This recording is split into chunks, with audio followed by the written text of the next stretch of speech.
A pessoa escuta essa palavra e tem uma transformação em sua vida. Ele muda, porque essa palavra transforma.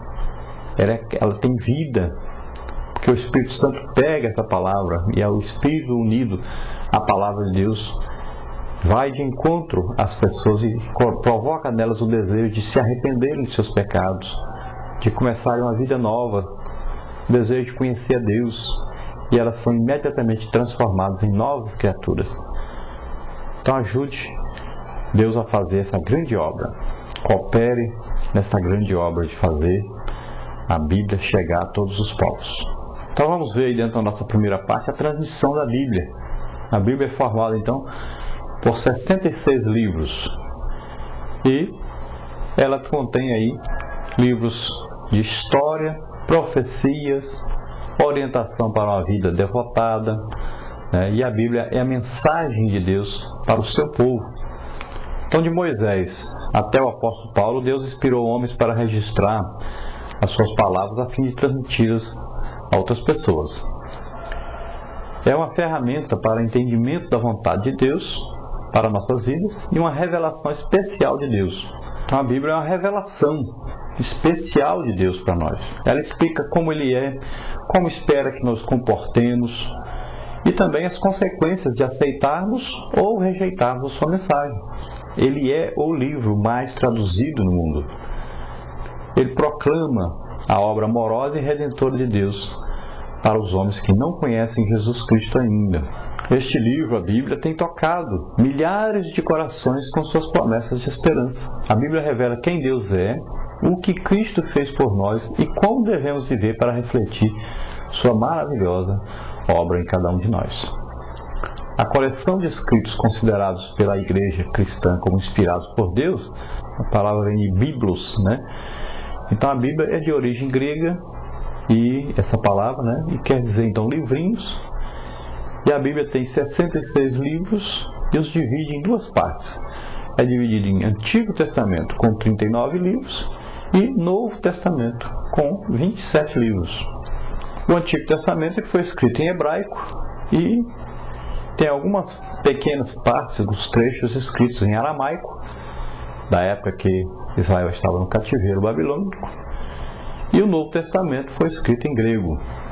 Segundo os estudiosos, manuscritos e textos do Velho Testamento se referem então às cópias dos livros do Velho Testamento, feitas por antigos escribas, e as edições também referem-se às edições da Bíblia, feitas a partir dessas cópias.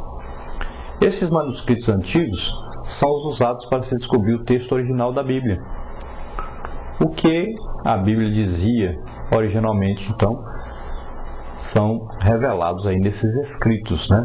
Essas cópias feitas de manuscritos e textos. Esse processo, então, de tradução é chamado crítica textual ou baixo criticismo. E que é chamado autocriticismo. É o estudo da data, né? Similaridade. E o autocriticismo é quando a pessoa vai investigar, estudar aí as datas, né? Se são similares, aquele achado com o original, a autoria dos escritos, quem traduziu, quem escreveu. Então são estudos minuciosos dentro dos achados, né? Desses textos, desses rolos, né? Que foram achados, por exemplo, no Mar Morto. Então são feitos estudos para saber a idade, quanto tempo tem que foi escrito, combina com o original e tal. Então são estudos que são feitos para se poder então pegar esse texto e traduzir para as linguagens conhecidas no mundo de hoje. Então quais são assim, os mais importantes manuscritos do Velho Testamento? A maioria dos textos do Velho Testamento, que datam da Idade Média, são basicamente os mesmos por causa do grupo de escribas do Velho Testamento, conhecido como Masoretes, aí por volta do ano de 500 até o ano de 900 depois de Cristo. E a versão deles então do Velho Testamento, o texto masorético, estabelece o padrão que as versões medievais do Velho Testamento seguem. A maioria dos importantes manuscritos do século XI aí depois de Cristo, ou posteriores, todos refletem as tradições estabelecidas pelo texto masorético. E as cópias dos livros do Novo Testamento, feitas pelos escribas, né, e as cópias da Bíblia feitas dessas cópias, então foi seguindo passo a passo. Até o século XV, quando João Gutenberg inventou a imprensa, os livros copiados à mão e os livros do Novo Testamento não foram exceção. Por muitos séculos, os livros do Novo Testamento eram copiados um a um por escribas únicos. Então era sempre aqueles mesmos escribas que escreviam. Quando alguém queria uma cópia, chamavam daqueles escribas já pré-determinado e ele fazia a cópia. Depois começaram a fazer ditado. Então aquele escriba lia em voz alta e várias pessoas então ali escreviam o que ele estava ditando. Até que surgiu então a imprensa e a partir daí foram começar então a fazer as cópias da Bíblia, né, fazendo um livro realmente, reunindo tudo. E hoje nós temos aí por volta de pelo menos 5.350 cópias, né, manuscritas do Novo Testamento grego. Existem as completas e as em partes. Então são traduções feitas aí através desse sistema agora, que foi muito importante para nós. E o computador tem ajudado agora a divulgar de maneira maravilhosa a palavra de Deus, e vão surgindo novas tecnologias, né? Hoje existem aí bíblias eletrônicas para se colocar no MP3, no MP4, MP5, MP6, MP7, MP8, MP9, MP10, né? E vários outros aparelhos eletrônicos, né? Até no celular a pessoa já pode colocar a Bíblia. Então, isso é importante para a divulgação da palavra de Deus. E nós sabemos que nenhum outro livro traduzido de algum escrito do grego antigo teve tantas cópias assim como a Bíblia. É o livro mais copiado dos originais que existe na face da Terra. Bom, e essas cópias, esses originais eram escritos em quê? Principalmente no papiro, né? Esses papiros que são manuscritos importantes. Esse papiro vem a ser o quê? É um caniço comprido que cresce perto da água, principalmente no rio Nilo, no Egito. Podia ser cortado então em tiras e colocadas em uma tela padrão e colocadas juntas para formar uma página para escrita.